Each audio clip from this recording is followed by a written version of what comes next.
Next point of this theory is during chemical reactions, atoms of different elements combine in small whole number to form compounds.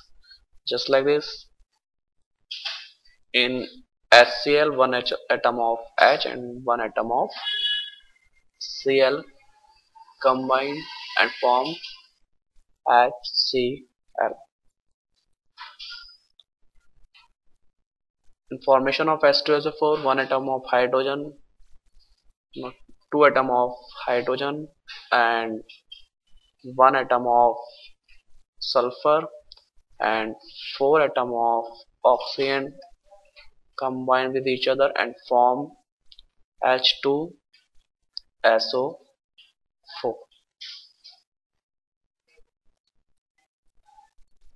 But this can't possible that 1 by 2 atom of hydrogen react with any 3 by 2 atom of sulfur.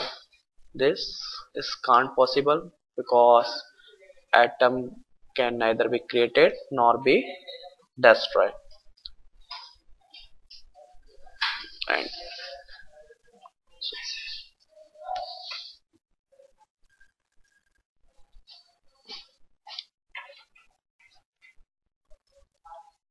we can say that but half atom of hydrogen and 3 by 2 of sulfur and 6 by 5 atom of oxygen form any compound, but this is not true because atom cannot divide in reaction,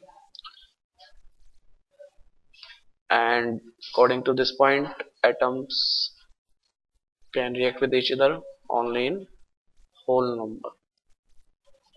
So this is not possible, this is not possible, and this is possible.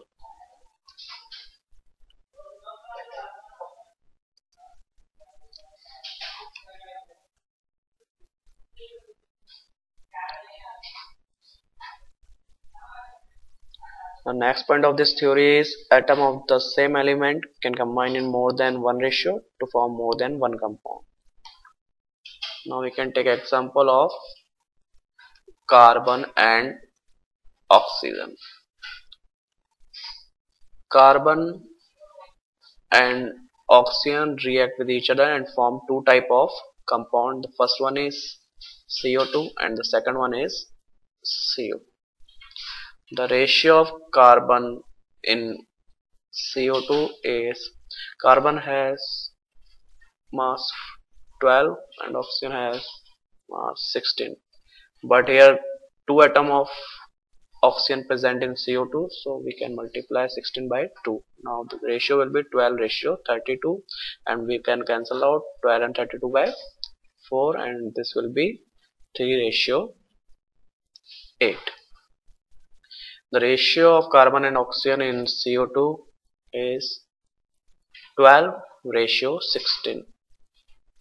Here one atom of carbon present, so the mass will be 12, and also the one atom of oxygen present in this compound, the ratio, now the mass will be 16, and we can cancel out 12 and 16 by 4.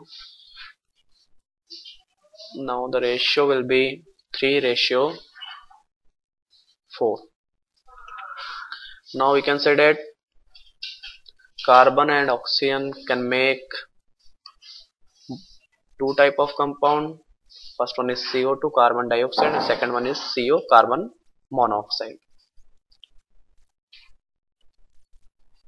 Means the atom of two or more elements can attach with each other and form more than one type of compound.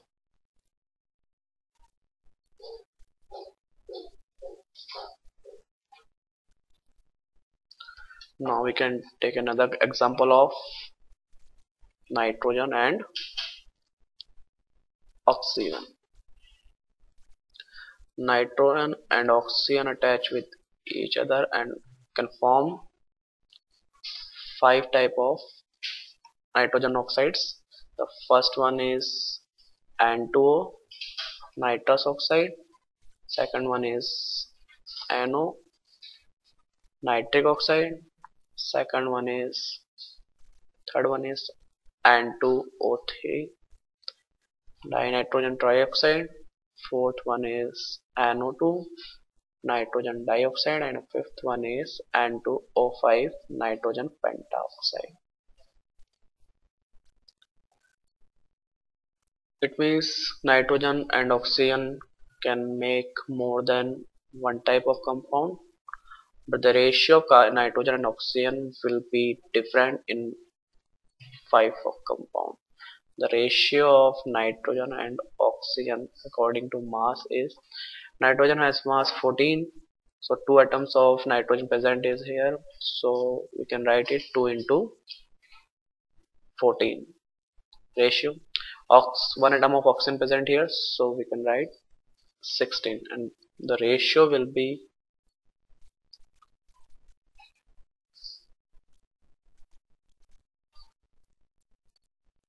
14 ratio 8 or 7 ratio 4.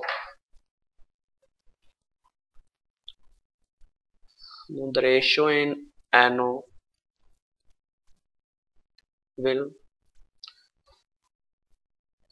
nitrogen has mass 14, so we can write 14, and the mass of oxygen is 16, so we can write 16, and the ratio will be 7 ratio 8.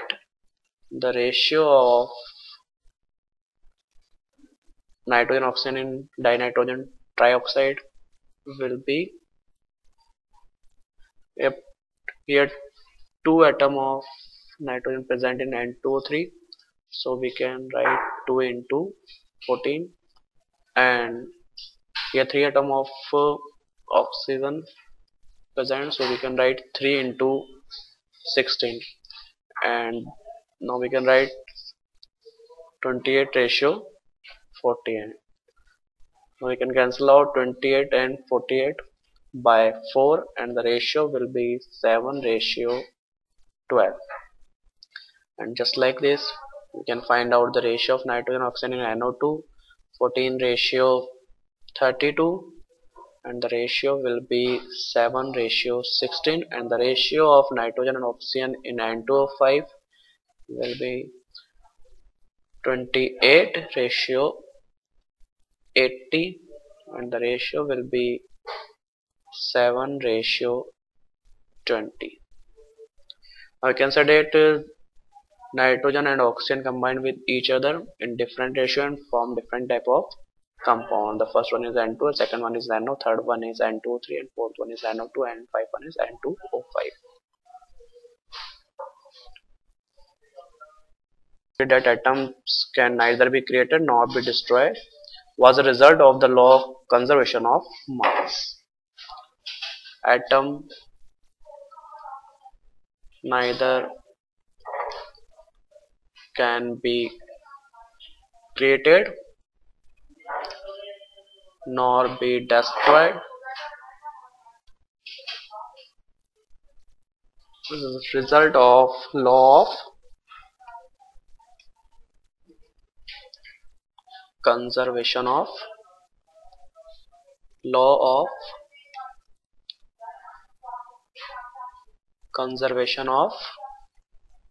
mass. And the second node is the postulate of Dalton's theory that the element consists of atoms having fixed mass, and the number and kind of atoms in a given compound is fixed, came from the law of constant proportion. Number and type of atoms in molecule of any compound, number and type of atoms in molecule of any compound are fixed. And this was come from law of constant proportion.